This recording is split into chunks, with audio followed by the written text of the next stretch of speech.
কেমন আছো? আশা করছি তোমরা খুব ভালো আছো, সুস্থ আছো, সুন্দর আছো।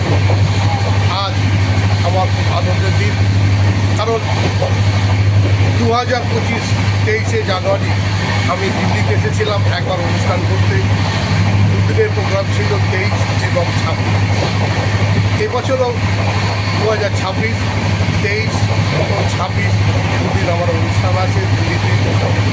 তাই মনটা খুব আনন্দিত, খুব খুব খুব গার্ডেড হয়ে গেছে। তোমাদের ভালোবাসা, তোমাদের আদরকে, আর দিল্লির মানুষ যেভাবে আমাকে ভালোবাসে, যেভাবে আমাকে আদর করে, যেভাবে আমাকে লাইক করে, শেয়ার করে, যেভাবে প্রতি বছর আমাকে তাদের অনুষ্ঠানে আমাকে সরস্বতী পুজো উপলক্ষে এবং 23শে জানুয়ারি 26শে জানুয়ারি পুজো উপলক্ষে আমাকে যেভাবে আমন্ত্রণ জানায়, আমি দিল্লির মানুষের কাছে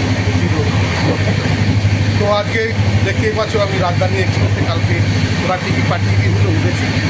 ট্রেন চলছে, রাজধানী এক্সপ্রেস ফাটাফাটি ট্রেন প্রতিদিনের মতো। আজও আমি সকালবেলা ঘুম ভেঙে গেছে, কিন্তু দুঃখের বিষয় আজ আর সকালে তোমাদের গরম গরম লাভলি চা, লাভলি কফি দিয়ে বলতে পারছি না শুভ সকাল। কেন আজ আমি দিল্লির পথে রওনা দিয়েছি। তখন কলকাতায় থাকি, তার প্রতিদিন তোমাদের লাভলি চা, লাভলি কফি হাতে দিয়ে তোমার বেডরুমে ঢুকে তোমাকে জাগিয়ে শুভ সকাল। তাও দিল্লিতে থাকলে ওই মনটা তখন কলকাতায় পড়ে আছে, তোমাদের ভালোবাসা, তোমাদের টানে। তাই দিল্লির রাস্তা থেকেই বলছি শুভ সকাল বন্ধুরা, উঠে পড়ো। আজকে 23শে জানুয়ারি ফাটাফাটি দিন। এই 23শে জানুয়ারি নেতাজি সুভাষচন্দ্র বসু আমাদের মঙ্গল করার জন্য, আমাদের দেশের মানুষের জন্য এই পৃথিবীতে জন্মগ্রহণ করেছেন। আমাদের সবার মাঝে আছে এবং স্বর্ণক্ষরে আমাদের হৃদয়ে লেখা আছে নেতাজি সুভাষচন্দ্র বসু।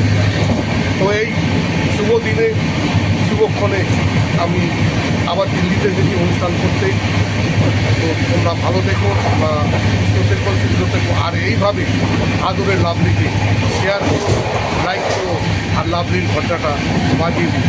আমি 26 তারিখ অনুষ্ঠান শেষ করে 26 তারিখ রাত্রে আবার রাজধানী এক্সপ্রেস ধরে কলকাতায় ফিরে যাবো। তোমাদের 28 তারিখে আবার দেখা হবে, আবার গরম গরম লাভলি চা দিয়ে তোমাদের শুভ সকাল বলবো। আর আজকের দিনে অনুষ্ঠান, প্রতিটা অনুষ্ঠানে ছবি পোস্ট করবো, তোমাদেরকে তোমরা দেখো, লাইক করো, শেয়ার করো, আর পাশে দেখো, আর মিষ্টি করে বলো ও লাভলি, লাভলি আছে তোমাদের পাশে।